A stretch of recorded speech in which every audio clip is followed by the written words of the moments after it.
Good morning আমার ছোট্ট বন্ধুরা, আশা করি তোমরা সকলেই ভালো আছো। আমার এই ছোট্ট চ্যানেল রিয়া কুইজ হবে তোমাদের সকলকে জানাই স্বাগত।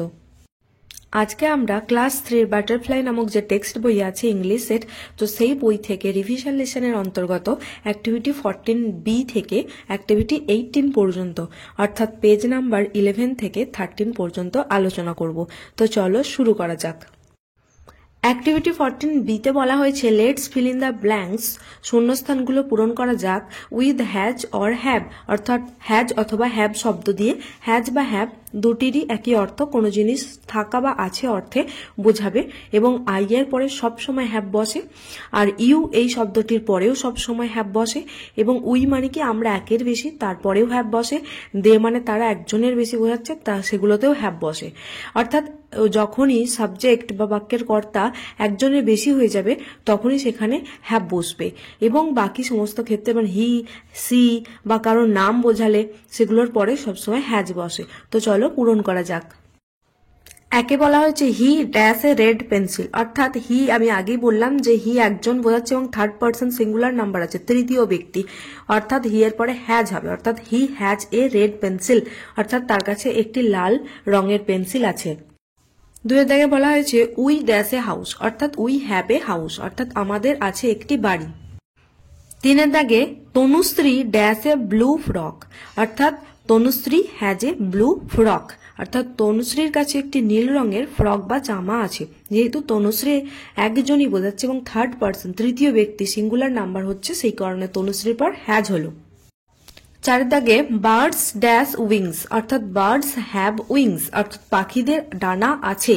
বার্ড থার্ড পার্সন, কিন্তু যেহেতু বার্ড নেই এখানে, আছে বার্ডস, অর্থাৎ প্লুরাল ফর্ম, সেই জন্য বার্ডস এর পরে হ্যাভ হলো। এ লিজার্ড ড্যাশ এ টেল, অর্থাৎ এ লিজার্ড হ্যাজ এ টেল, অর্থাৎ একটি টিকটিকির কি আছে না লেজ আছে।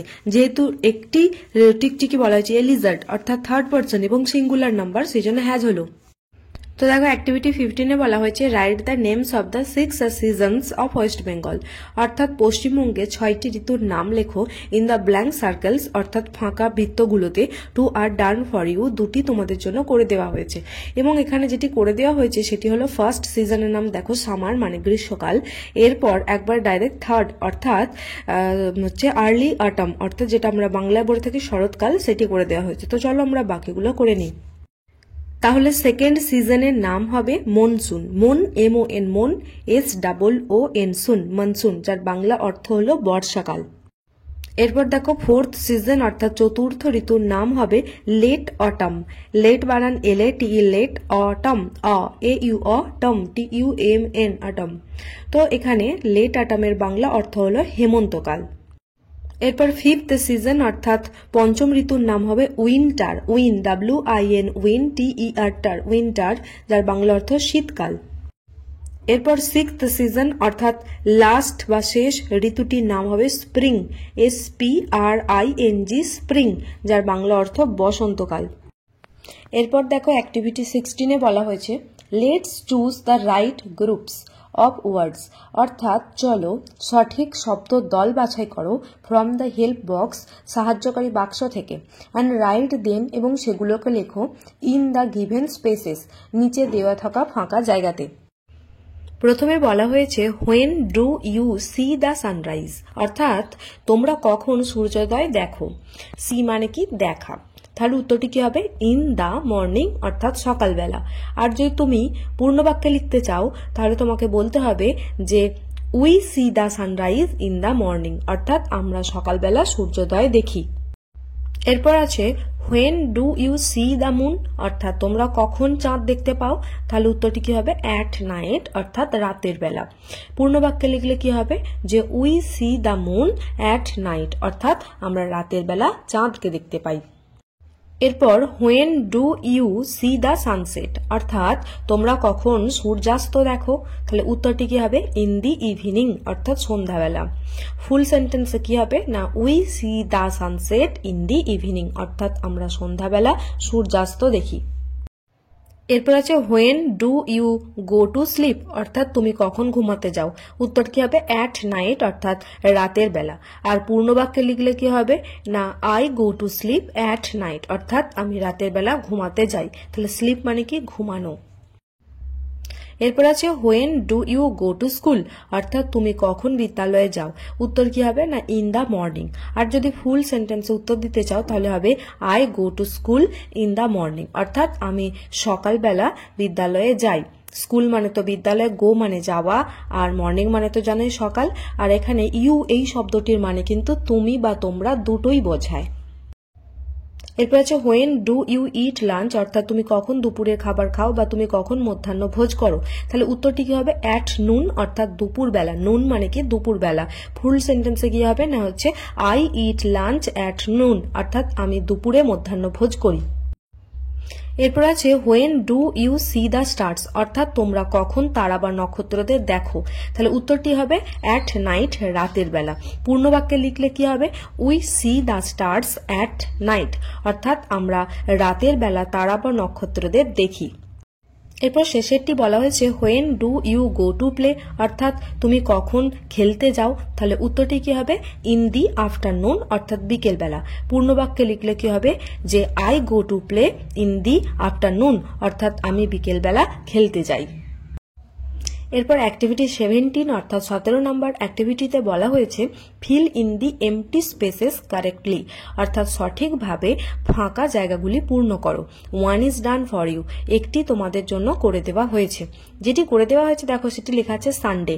সানডে মানে তো জানোই যে রবিবার, এবং আমরা দেখছি যে মোট এখানে 7টি সার্কেল আছে।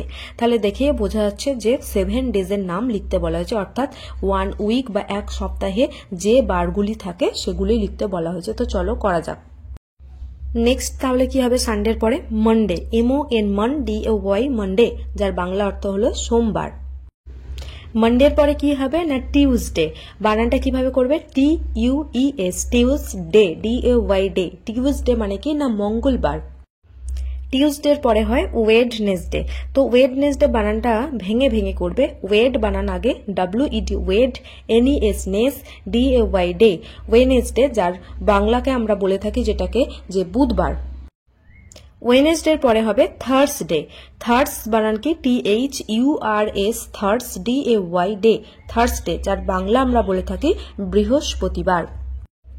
থার্সডের পরে কি হবে? Friday, FRI fry, DAY day, যার বাংলা আমরা বলে থাকি শুক্রবার। এবং লাস্ট ডে অর্থাৎ শুক্রবারের পরে বা ফ্রাইডের পরে হয়ে থাকে স্যাটারডে। স্যাটারডে স্পেলিং ভেঙে ভেঙে করবো। স্যাটার, TUR, DAY ডে, স্যাটারডে, যার বাংলা আমরা বলে থাকি শনিবার।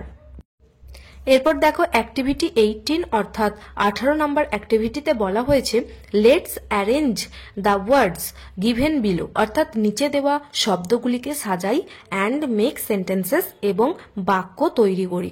তো চলো শুরু করা যাক। তো দেখো একে দেখে লেখা আছে স্নুপি, তারপর ডগ, তারপরে পেট, তারপরে ইচ, তারপরে মাই। এবং এটি সাজালে যেটা হবে Snoopy is my pet dog, অর্থাৎ স্নুপি হলো আমার পোষা কুকুর, পেট মানে পোষা। তো দেখো এখানে আমি মাথায় 1 2 করে লিখে দিয়েছি, এগুলো এইভাবে তোমরা চেষ্টা করবে, তাহলে কি হবে না তোমাদের কখনো গুলিয়ে যাবে না, তোমরা সঠিকভাবে করতে পারবে। দুয়েরটা দেখো লেখা আছে লাভস ইট, তারপরে ইট টু বিস্কিটস। দেখো এখানে বোঝার একটা ইঙ্গিত কিন্তু দিয়ে দিয়েছে কোনটা দিয়ে, কোন শব্দটা দিয়ে আমরা শুরু করব। দেখো আইটি ইটের এখানে আইটা ক্যাপিটাল, অর্থাৎ এটা দিয়েই বা এই ওয়ার্ডটা দিয়ে শুরু করতে হবে। তাহলে কি হবে না ইট লাভস টু ইট বিস্কিটস, অর্থাৎ এটা বিস্কিট খেতে ভালোবাসে। তিনেরটা আছে ওয়াগস ইটস টেল ইট। একইভাবে এখানে যেটি দিয়ে শুরু করব আমরা, যে ওয়ার্ডটা দিয়ে, সেটার ফার্স্ট লেটারটি কিন্তু ক্যাপিটাল আছে, এটা দিয়ে আমাদের বুঝিয়ে দেওয়া হয়েছে। তাহলে সাজালে হবে ইট ওয়াগস ইটস টেল, অর্থাৎ এটা এর লেজ নাড়ে। চারেরটা আছে ক্যান ইট ফাস্ট রান, অর্থাৎ ইট দিয়েই শুরু করব, যেহেতু আইটা ক্যাপিটাল আছে, তাহলে শুরু করলে কি হবে না ইট ক্যান রান ফাস্ট, অর্থাৎ এটা দ্রুত দৌড়াতে পারে। ফাস্ট মানে কি দ্রুত, রান মানে দৌড়ানো। এরপর 5এর দাগে আছে উইথ ইট মি স্টেজ, তাহলে সাজালে হবে ইট স্টেজ উইথ মি, অর্থাৎ এটা আমার সাথে থাকে, অর্থাৎ স্টেজ মানে থাকা। ছয়ের দাগে আছে looks the Snoopy doctor after. এখানে দায়ের টিটা ক্যাপিটাল আছে, আবার স্নুপির এসটাও ক্যাপিটাল আছে। আমি তো আগেই বলেছি নাম বোঝালে সেটা বাক্যের যেখানেই থাকুক তার ফার্স্ট লেটার ক্যাপিটালে হয়, কিন্তু দায়ের টিটা তো ক্যাপিটাল হয় না যেখানে সেখানে বসলে। তাহলে বুঝেই গেলাম যে দা দিয়ে আমাকে শুরু করতে হবে। তাহলে উত্তর কি হবে যে দা ডক্টর লুকস আফটার স্নুপি, অর্থাৎ ডাক্তারটি স্নুপির দেখাশোনা করেন। তাহলে লুকস আফটার মানে কি দেখাশোনা করা। আমার ছোট্ট বন্ধুরা আজ এই পর্যন্তই। যদি তোমাদের এই ক্লাসটি ভালো লেগে থাকে তাহলে অবশ্যই একটা লাইক দিও, যেটা আমায় মোটিভেট করবে আরো নতুন ক্লাস নিয়ে আসতে। আর যদি তোমরা এই চ্যানেলের নতুন হয়ে থাকো বা প্রথম হয়ে থাকো তাহলে অবশ্যই আমার চ্যানেলটি অর্থাৎ রিয়া কুইজ হাব নামের এই চ্যানেলটিকে সাবস্ক্রাইব করো। আর এই ক্লাসের লিঙ্কটি পারলে তোমরা তোমাদের ফ্রেন্ড সার্কেলে শেয়ার করো যাতে সবাই উপকৃত হতে পারে। আর এখন পর্যন্ত আমি ক্লাস 3 বাটারফ্লাই এবং উইংস পার্ট 1 এই দুইটি বই থেকে বেশ কয়েকটি একদম ধরে ধরে প্রত্যেকটি পাতা পরপর একদম আমি আলোচনা করেছি, তার আলাদা করে প্লেলিস্ট বানানো আছে, তো তোমরা সেখানে গিয়ে দেখে নিতে পারো, যেটা আমার ডেসক্রিপশন বক্সে তার লিংক দেওয়া আছে। ধন্যবাদ, সকলে ভালো থেকো।